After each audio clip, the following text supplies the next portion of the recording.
জনতার দরবারে কামদুনির পরিবার 2013 সালে যে গণধর্ষণ খুনের অভিযোগ 13 বছরে কামদুনির বিচার অধরা। এবার বিচার চেয়ে মুখ্যমন্ত্রী শুভেন্দু অধিকারীর দরবারে পরিবার এবং জনতার দরবারে যে ছবি আপনাদের দেখাচ্ছি, জনতার দরবারে কামদুনির মৌসুমী কয়ালো তারা পৌঁছেছেন, যে ছবি দেখছেন। এবং সেই ঘটনা, নৃশংস ঘটনা, যেটা 20 বছর বয়সী কলেজ ছাত্রকে নৃশংসভাবে অপহরণ, গণধর্ষণ, খুন আমরা দেখেছিলাম। এবং তারপরে কলকাতা হাইকোর্টের নিম্ন আদালত দোষীদের সাজা ঘোষণা করলেও 2023 সালের অক্টোবর মাসে কলকাতা হাইকোর্টের রায়ে বেশ কয়েকজন দোষী খালাস পেয়ে যান, অনেকের সাজা কমে যায়। অর্থাৎ কামদুনি এখনো বিচার পায়নি, এখনো বিচার অধরা। আমার সঙ্গে প্রীতিশ রয়েছে, প্রীতিশের সঙ্গে কথা বলবো। প্রীতিশ, আমরা দেখলাম যে জনতার দরবারে কামদুনির মৌসুমী কয়ালো অর্থাৎ মুখ্যমন্ত্রীর দরবারে পরিবার কি বলছেন তারা?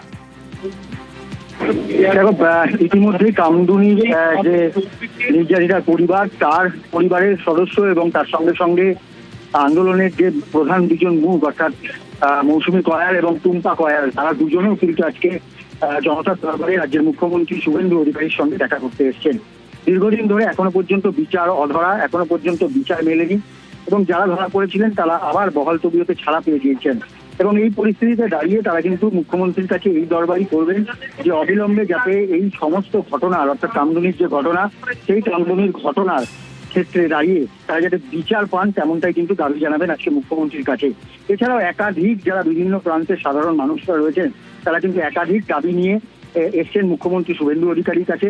এবং শুভেন্দু অধিকারীর কাছে তারা কিন্তু দরবার করবেন যে তাদের যেটা এলাকা ভিত্তিক ভাবে বা পারিবারিক যে সমস্ত অভিযোগ রয়েছে এবং যে সমস্যার সম্মুখীন তারা তৃণমূলে বিগত সরকারের আমলে হয়েছেন, সেই সমস্ত বিষয় নিয়ে অভিযোগ জানাবেন মুখ্যমন্ত্রী শুভেন্দু অধিকারীর কাছে। বেশ, দীর্ঘ 13 বছর সরকারের এগেনস্টে লড়াই করেছিলাম, কিন্তু আমরা কোনো বিচার পাইনি। তো যখন আমাদের বিরোধী নেতা শুভেন্দু অধিকারী ছিলেন, তখন উনি আশ্বাস দিয়েছিলেন যে আমরা ক্ষমতায় আসলে অবশ্যই তোমরা বিচার পাবে। তো আজ জনতার দরবারে দ্বারস্থ এসছি আমরা মাননীয় শ্রী শুভেন্দু অধিকারী মহাশয়ের কাছে। তো এই সরকারের কাছে আমাদের দাবি থাকবে তারা যেন বিচারটা পায়। ফাঁসির আসামিকে বেকসুর খালাস করে দেওয়া হলো। আমাদের শ্রী শুভেন্দু অধিকারী মহাশয় যেভাবে শক্ত হাতে হাল ধরেছেন, বারুইপুরের ঘটনাটা দেখে আমরা অনেকটাই খুশি হয়েছি। নতুন সরকার যখন এসছে আবার আস্থা ফিরে পেয়েছি, আবার বিশ্বাস ফিরে পেয়েছি যে আবার কামদুনির বিচার হবে। এই যে মানুষজনদের দেখাচ্ছি আপনাদের, এনার প্রত্যেকেই হিঙ্গলগঞ্জের বাসিন্দা। কেন এসেছেন জনতার দরবারে জানেন? কারণ সেতুর দাবি।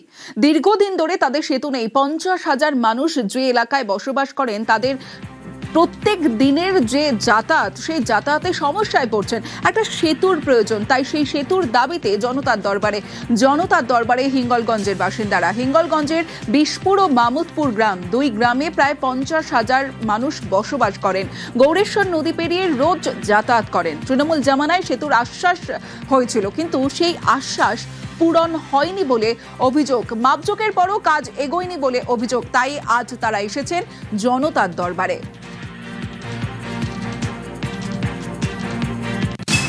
আমাদেরকে প্রথমে সুন্দরবন উন্নয়ন দপ্তরে গিয়েছিলাম, সেখানে তারা মাপজোক করে বলল যে এটা আমাদের কাজ না, ছেড়ে দিল। তারপরে আমরা গ্রাম পঞ্চায়েত দপ্তরে গেলাম, পঞ্চায়েত দপ্তরে সেক্টর 3-তে পঞ্চায়েত ভবনে গিয়ে সেখানে জমা দিলাম। সেখানে জমা দেওয়ার পর তখন পঞ্চায়েত মন্ত্রী ছিলেন সুব্রত মুখার্জি, তিনি আমাদের অনেক মাপজোক ইত্যাদি সব করানোর পর বলল ওটা বিগ বাজেটের, আমার পক্ষে সম্ভব না।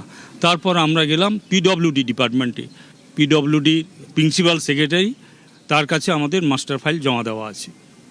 এই পর্যন্ত আছে, কোনো সেক্ষেত্রে এখনো পর্যন্ত সেতু তৈরির কাজ বা কিছু না, কোনো ফান্ডিং হয়নি। প্রায় 50,000 মানুষের প্রতিনিধিত্ব করছি এই সেতুটার জন্য। আমাদের মূলত দাবি যাতে ওইটা হয়, আমরা বিশেষ করে অনুরোধ জানাবো। আর যে কটা ধাপ আমরা অতিক্রম করে যেখানে থমকে আছে সেই পর্যন্ত আমরা বোঝাবো। তবে আমাদের দৃঢ় বিশ্বাস, মুখ্যমন্ত্রী যেভাবে এগিয়ে চলেছেন, কাজ করছেন, আমাদের সমস্ত অভিযোগ শোনার পরে উনি দ্রুত কাজটা করবেন, এটা আমরা বিশ্বাস রাখি। তাই আমরা এসেছি এখানে।